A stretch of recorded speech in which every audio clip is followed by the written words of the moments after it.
Goeiedag. Vandag delf ons in iets wat ons almal doen. Elke sekonde, maar waaroor ons selde dink. Asemhaling. Ja, Maar ons kyk daarna van 'n heel ander hoek. Ons bron is uittreksels uit 'n stuk Gandoer verduidelik die asemhaling van die Stott-Pilates metode.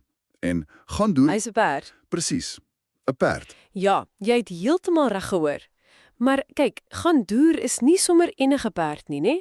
Hy's 'n voormalige topatleet, 'n resperd. Met 24 oorwinnings, het ek gelees. Ja, 24 oorwinnings oor verskillende afstande, verskillende vlakke.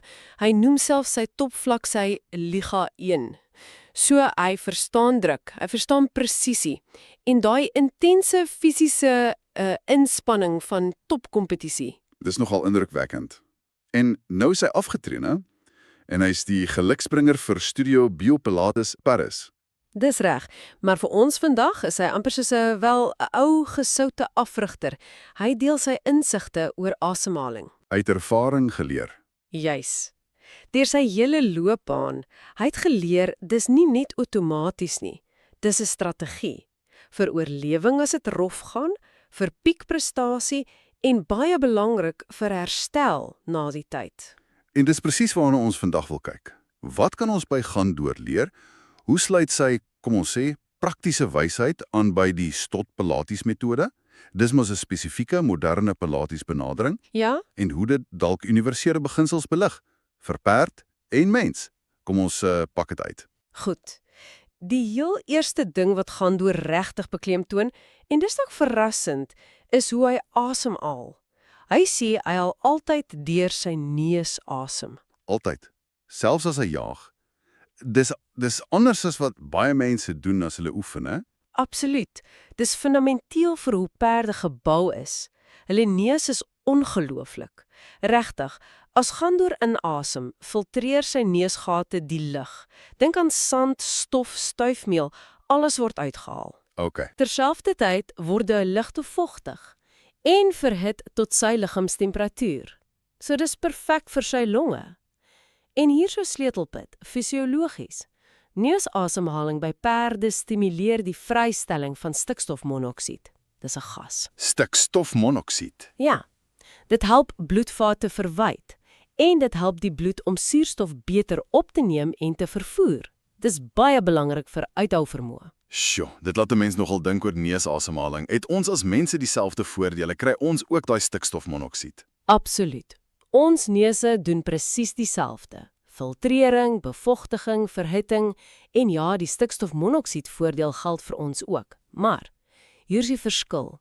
Ons het 'n keuse. Ons kan deur die mond uitasem. Perde nie, eintlik nie. Aha. En dis nou presies waar die Stott-Pilates metode inkom. Hulle beveel 'n spesifieke tegniek aan wat Gandoer se punt aanvul. Asem in deur die neus. Se Gandoer. Presies. Maar asem uit deur die mond. Met lippe effens getuit, amper asof jy saggies deur 'n strooitjie blaas. So dis daai beheerde uitasem. Dis die Pilates ding. Wat doen dit? Juis. Daai beheerde, effens weerstand biedende uitasem deur die mond, dit doen 'n paar goed in Pilates. Dit help jou om jou diepste maagspier, die transversus abdominis, bewustelik te aktiveer, te versterk. Dis is jou lyf se eie korset. Okay, die transversus. Ja. Dit help ook met die opwaartse beweging, die optel van jou bekkenbodem en dit help jou om die druk binne jou kern, jou sentrum, jou core goed te bestuur. Dit bou stabiliteit van binne af. Nou ja, hier kom ons by 'n baie interessante punt. Gandoer sê hy het ook 'n diafragma en 'n bekkenbodem. Ek dink baie mense sien dit as suiwermenslike goed. Dis 'n algemene wanopvatting, ja. Perde het definitief ook hierdie strukture en hulle is krities belangrik. Sy bekkenbodem, dit ondersteun sy organe, stabiliseer sy pelvis en dit reageer op elke asemteug dinamies. Dis fundamentaal vir sy krag, balans, hoe hy beweeg. So hoe werk daai twee saam by hom, die diafragma en die bekkenbodem? Dis 'n subtiele ritme, maar kragtig. As Gandoer deur sy neus inasem, trek sy diafragma saam, beweeg af, net soos by ons, maak plek vir die longe. Reg. As hy uitasem steeds deur sy neus, ontspan die diafragma, beweeg op. En sy bekkenbodem, dit trek subtiel saam, beweeg ook effens op. Dis 'n konstante wisselwerking, altyd saam. En by mense? Is dit basies dieselfde gesprek tussen daai spiere, al gebruik ons nou die mond vir die pilates uitasem. Ja, die basiese meganisme is dieselfde, maar daai pilates uitasem, dit verfyn die effek. Kom ons breek dit gou af vir jou. As jy deur jou neus inasem, diafragma trek saam, gaan af. Jou ribbe, hulle beweeg uit en op. Ons kom nou daarby. Goed. Jou maagwand ontspan, effens, maak plek, en jou bekkenbodem verleng, beweeg effens af. OK.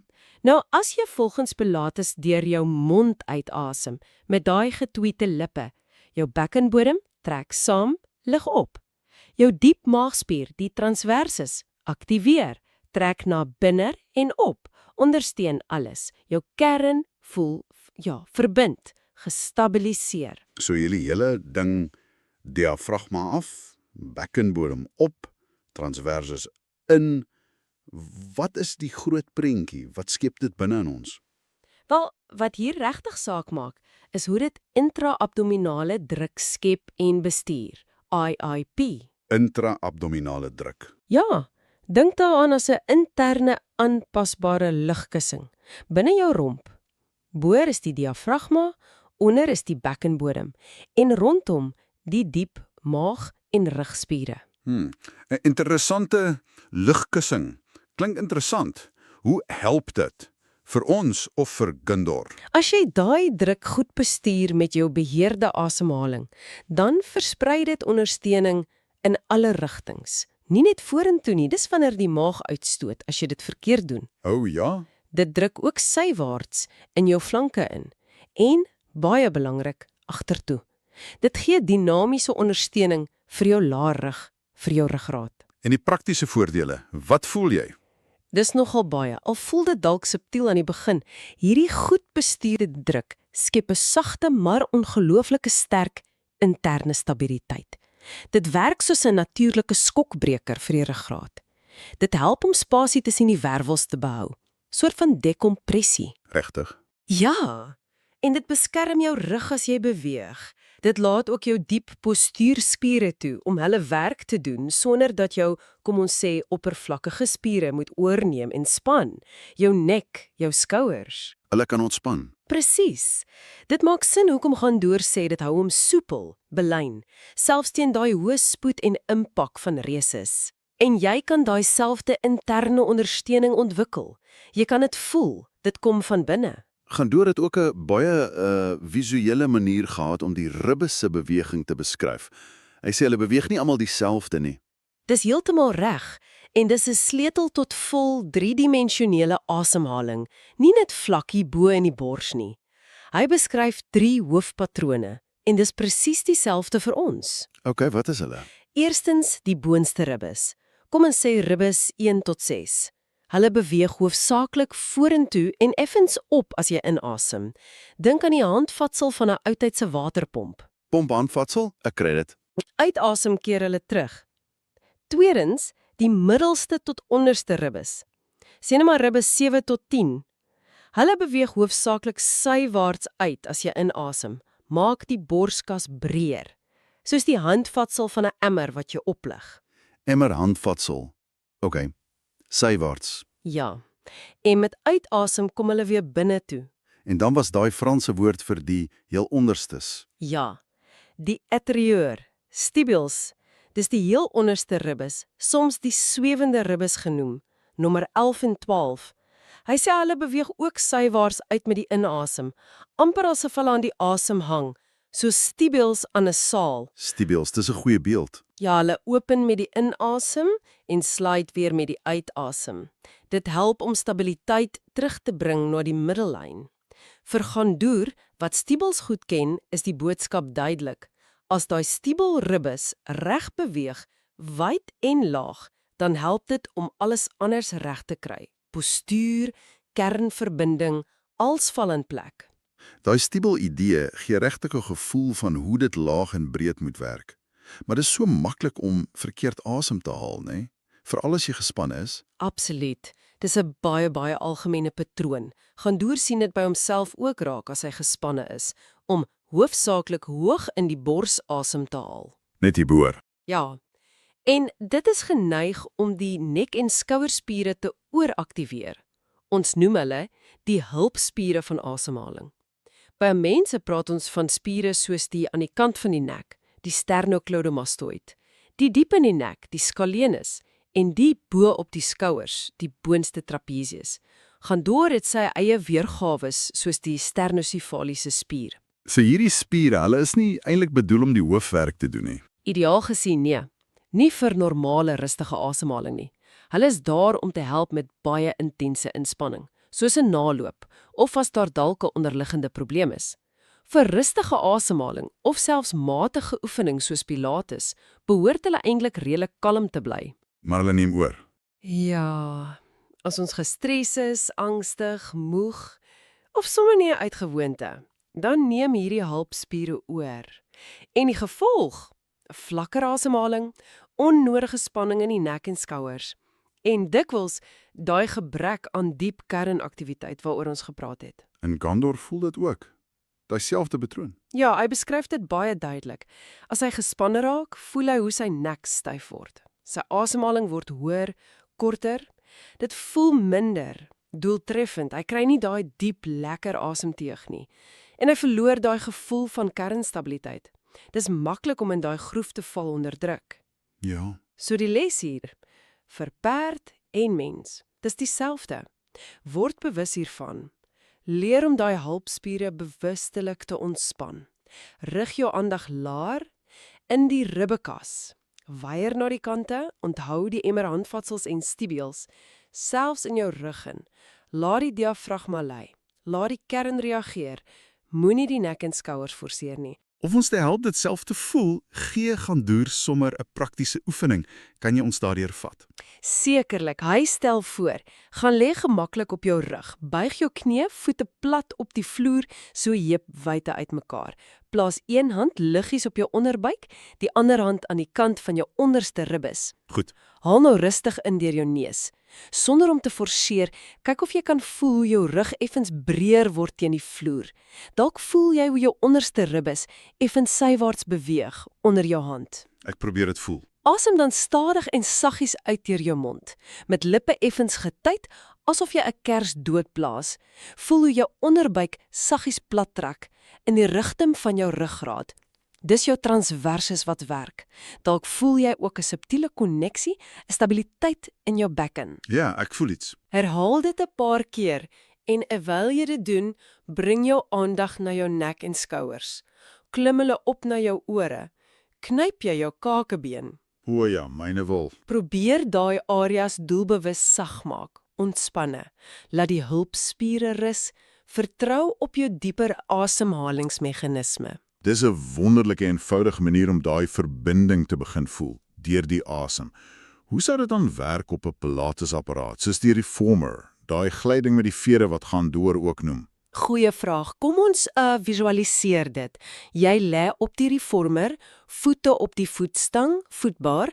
Jou lyf is mooi belyn. Reg. Nou wanneer jy uitasem deur die mond met daai beheerde, effens weerstand biedende asem, dan begin jy die beweging. Jy stoot die wa, daai bewegende platform weg. Jy gebruik daai uitasem aktief om jou transversus abdominis in te trek. Jy voel daai subtiele opwaartse lig van die bekkenbodem. Jy stabiliseer jou romp. En Gandor wys ook daarop, jou skuinspykspiere, die obliques, is ook betrokke. Die obliques ook. Ja, nie noodwendig om jou te laat draai nie, maar die dieper vesels, hulle help om jou pelvis en romp stabiel te hou, terwyl jou bene die wa stoot. Interessant. Wanneer jy dan inasem deur die neus, jy beheer die terugkeer van die wa. Dis nie net laat gaan nie. Jy val nie net terug nie. Presies. Jou diafragma sak, jou ribbes open, driedimensioneel, onthou die pomp, emmer, steebielbewegings. Jou ruggraat bly lank, ondersteun. Die inasem ondersteun daai beheerde terugkeer en dit berei jou voor vir die volgende stoot. Dis nogal merkwaardig hoe fyn hy die spiere beskryf, selfs die obliques se stabiliserende rol. En hy sê hy as perd het ook hierdie kernspiere, die transversus, die obliques. Presies, en dit bring ons by die kern van wat ons by Gandoor leer. Kyk, die anatomie is dalk effens anders, maar die beginsels, hoe asemhaling, kernstabiliteit en doeltreffende beweging saamwerk, dis verrassend universeel. Dieselfde beginsels. Ja, 'n sterk funksionele transversus abdominis vir daai sentrale stabiliteit, aanpasbare obliques wat kan beheer en stabiliseer, 'n reaktiewe bekkenbodem wat ondersteun en reageer op asem, en bovenal, liggaamsbewustheid, daai vermoë om te voel wat binne gebeur. Gandoor het dit nie uit 'n boek geleer nie. Hy het dit geleer deur die intense ervaring van hardloop, van inspanning en van daai noodsaaklike rus en herstel. Hy doen nie footwork aan die reformer nie, nee, maar hy beliggaam die fundamentale beginsels van asem en kern. Dis presies wat sentraal staan tot metodes soos Pilates. So as ons dit moet saamvat, wat is die groot wegneem-ite uit hierdie gesprek met ons perd-asemhalingskenner? Ek dink Gandoor se kernboodskap is nie noodwendig dat jy meer moet asemhaal nie. Dis dat jy beter kan asemhaal. Dat jy aandag kan skenk aan hierdie fundamentale proses. Dit met meer presisie kan benader, meer bewustheid. Die eintlike insig hier, danksy hom, is nie net hoe nie. Dis die besef dat hierdie beginsels, kernstabilisering deur asem, universeel is. Dis ingeboude wysheid, instinktief. Iets wat ons deel met ander soogdiere. Daai dierlike wysheid wat ons kan herontdek. Kom ons som daai sleutels net vinnig op. Gebruik jou neus vir inasem, berei die lug voor. Gebruik 'n beheerde monduitasem, veral in Pilates, om jou diep kernspiere aan te skakel. Ja, Fokus op die werk van die diafragma, transversus, bekkenbodem. Maak 'n punt daarvan om daai hulpspiere in die nek en skouers te laat ontspan. baie belangrik. Voel daai interne lugkussing, daai intra-abdominale druk wat jou van binne ondersteun. En sien daai ribbes wat driedimensioneel oopmaak, veral daai onderste stibials wat wyd gaan. En onthou wat Gandoor sê, hy haal saam met jou asem. En jy weet, hy los ons met iets om oor te dink. Hy noem terloops sy volgende les gaan oor die plasing van die pelvis. Dit bring ons by 'n interessante vraag. Ja, Hoe kan daai bewuste koppeling van jou asem, die inasem wat effens laat sak, die uitasem wat liggies optel en stabiliseer in jou bekkenposisie, hoe kan dit nou dadelik, selfs terwyl jy net hier sit of staan, hoe kan dit die manier waarop jy in die volgende uur beweeg, of selfs net jou gemak, jou postuur beïnvloed? Dis nie iets wat ons vandag heeltemal uitgepak het nie, maar is 'n verdere verkenning. Iets wat jy self kan ondersoek, voortbouend op Gandoor se asemhalingswysheid. dis 'n uitstekende gedagte om jou af te sluit. Daai praktiese, onmiddellike toepassing. Baie dankie dat jy saam met ons hierdie fascinerende onderwerp verken het, veral deur die unieke oë of neusgate van Gandoor die perd.